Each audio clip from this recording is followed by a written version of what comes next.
ಶಾಂತಿ. ನಮ್ಮ ಚಾನೆಲ್ ವಿಡಿಯೋಗಳ ಹೆಚ್ಚಿನ ಮಾಹಿತಿಗಾಗಿ ಸಬ್ಸ್ಕ್ರೈಬ್ ಬಟನ್ಗೆ ಕ್ಲಿಕ್ ಮಾಡಿ ನಮ್ಮ ಚಾನೆಲ್ಗೆ ಸಬ್ಸ್ಕ್ರೈಬ್ ಮಾಡಿ. ಈ ವಿಡಿಯೋ ಇಷ್ಟವಾದಲ್ಲಿ ಲೈಕ್ ಮಾಡಿ, ಶೇರ್ ಮಾಡಿ ಹಾಗೂ ಕಮೆಂಟ್ ಮಾಡಿ.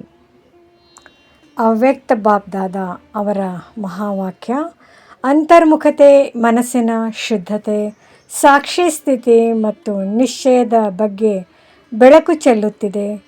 ಇಂದಿನ ಮುರಳಿಯ ಮುಖ್ಯ ಅಂಶಗಳು ಅಂತರ್ಮುಖತೆ ಮತ್ತು ಜ್ಞಾನದ ಧಾರಣೆ. ಬರೀ ಜ್ಞಾನದ ಮಾತುಗಳನ್ನು ಕೇಳಿ ಪುನರಾವರ್ತನೆ ರಿಪೀಟ್ ಮಾಡುವುದರಿಂದ ಪ್ರಯೋಜನವಿಲ್ಲ. ಜ್ಞಾನವನ್ನು ಆಳವಾಗಿ ಚಿಂತನೆ ಮಾಡಿ ಅನುಭವಕ್ಕೆ ತಂದಾಗ ಮಾತ್ರ ಅದು ಮಹಾವಾಕ್ಯವಾಗುತ್ತದೆ. ಅಂತರ್ಮುಖಿಯಾಗಿ ಜ್ಞಾನವನ್ನು ಕೇಳದಿದ್ದರೆ ಮಾಯೆಯ ಪ್ರಭಾವಕ್ಕೆ ಒಳಗಾಗಿ ಕಲ್ಯಾಣದ ಬದಲು ಅಕಲ್ಯಾಣವಾಗುವ ಸಾಧ್ಯತೆ ಇರುತ್ತದೆ. ಮನಸ್ಸು ಎಂಬ ಮಂದಿರ. ನಮ್ಮ ಮನಸ್ಸು ಒಂದು ಮಂದಿರವಿದ್ದಂತೆ, ಮಂದಿರದಲ್ಲಿ ದೇವತೆಗಳ ಚಿತ್ರಗಳನ್ನು ಇಡುವಂತೆ ನಮ್ಮ ಮನಸ್ಸಿನಲ್ಲಿ ಸದಾ ದೈವಿ ಗುಣಗಳಾದ ನಿರ್ಮೋಹ, ನಿರ್ಲೋಭ, ನಿರ್ಭಯ ಮತ್ತು ತಾಳ್ಮೆಯನ್ನು ತುಂಬಿರಬೇಕು. ವಿಕಾರಿ ಕರ್ಮೇಂದ್ರಿಯಗಳನ್ನು ವಶದಲ್ಲಿಟ್ಟುಕೊಂಡು ಮನಸ್ಸನ್ನು ಶುದ್ಧಗೊಳಿಸಿದರೆ ಮಾತ್ರ ವೈಕುಂಠ ಅಥವಾ ಸುಖದ ಅನುಭವ ಪಡೆಯಲು ಸಾಧ್ಯ.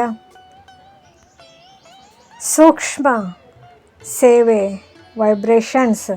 ಸೇವೆ ಎಂದರೆ ಕೇವಲ ಭಾಷಣ ಮಾಡುವುದು ಅಥವಾ ತಪ್ಪು ತಿದ್ದುವುದಲ್ಲ.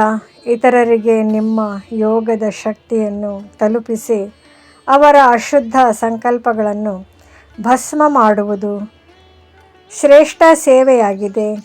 ನಮ್ಮ ಮನಸ್ಸಿನಲ್ಲಿ ಬರುವ ಒಂದು ಸಣ್ಣ ಅಶುದ್ಧ ಸಂಕಲ್ಪವು ಇತರರಿಗೆ ತೊಂದರೆ ನೀಡಬಹುದು. ಅದರ ಜವಾಬ್ದಾರಿ ನಮ್ಮ ಮೇಲೆ ಇರುತ್ತದೆ. ಸಂಪೂರ್ಣ ಸ್ವಾಹ, ಸಮರ್ಪಣೆ, ಬಲಿಹಾರಿ.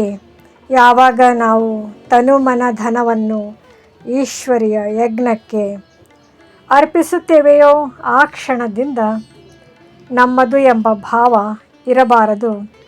ಮನಸ್ಸಿನಲ್ಲಿ ವ್ಯರ್ಥ ಸಂಕಲ್ಪಗಳು ಬರುತ್ತಿದ್ದರೆ ಅದರ ಅರ್ಥ ಮನಸ್ಸು ಇನ್ನೂ ಸಂಪೂರ್ಣವಾಗಿ ಅರ್ಪಣೆಯಾಗಿಲ್ಲ ಎಂದರ್ಥ.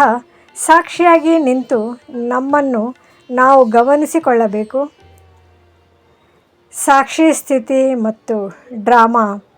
ಈ ಜಗತ್ತು ಒಂದು ಮಾಡಲ್ಪಟ್ಟ ಪ್ರೀ ಡೆಸ್ಟಿನ್ಡ್ ಡ್ರಾಮಾ.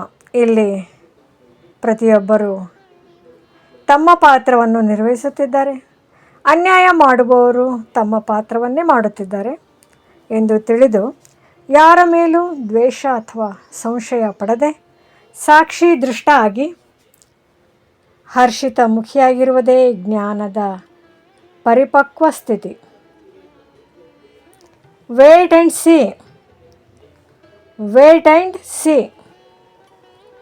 ಯಾವುದೇ ಪರಿಸ್ಥಿತಿಯಲ್ಲಿ ವಿಚಲಿತರಾಗದೆ ತಾಳ್ಮೆಯಿಂದ ಇರುವುದೇ ವೇಟ್. ನಂತರ ಏನಾಗುತ್ತದೆ ಎಂದು ಸಾಕ್ಷಿಯಾಗಿ ನೋಡುವುದು ಸಿ. ಈ ಗುಣವು ನಿಶ್ಚಯ ಬುದ್ಧಿಯಿಂದ ಬರುತ್ತದೆ. ಧಾರಣೆಗಾಗಿ ಮುಖ್ಯಾಂಶಗಳು: ದೈವಿ ಗುಣಗಳು, ಮಧುರ ಸ್ವಭಾವ, ಶೀತಲತೆ ಮತ್ತು ನಿರ್ಮಾಣ ಚಿತ್ತತೆಯನ್ನು ಬೆಳೆಸಿಕೊಳ್ಳಿ. ಅಭ್ಯಾಸ: ದೊಡ್ಡ ಪರೀಕ್ಷೆಗಳು ಬರುವ ಮೊದಲೇ ಯೋಗ ಬಲದಿಂದ ಅವುಗಳನ್ನು ಎದುರಿಸುವ ರಿಹರ್ಸಲ್ ಮಾಡಿ. ಬ್ಯಾಲೆನ್ಸ್: ನಿಮ್ಮ ಮಾತಿನಲ್ಲಿ ಸತ್ಯತೆಯೂ ಇರಲಿ, ಜೊತೆಗೆ ಮಧುರತೆ ಮತ್ತು ನಮ್ರತೆಯೂ ಇರಲಿ. ಸ್ಲೋಗನ್: ಸದಾ ಸೇವೆಯ ಉಮಂಗ ಉತ್ಸಾಹದಲ್ಲಿರುವುದೇ ಮಾಯೆಯಿಂದ ಸುರಕ್ಷಿತವಾಗಿರುವ ಸಾಧನವಾಗಿದೆ. ಈ ವಿಡಿಯೋ ಇಷ್ಟವಾದಲ್ಲಿ ಹೆಚ್ಚಿನ ವಿಡಿಯೋಗಳ ಮಾಹಿತಿಗಾಗಿ ನಮ್ಮ ಚಾನಲ್ಗೆ ಸಬ್ಸ್ಕ್ರೈಬ್ ಮಾಡಿ. ತಮಗೆ ವಿಡಿಯೋ ನೋಟಿಫಿಕೇಷನ್ ಸಿಗ್ತಾ ಇರುವುದು.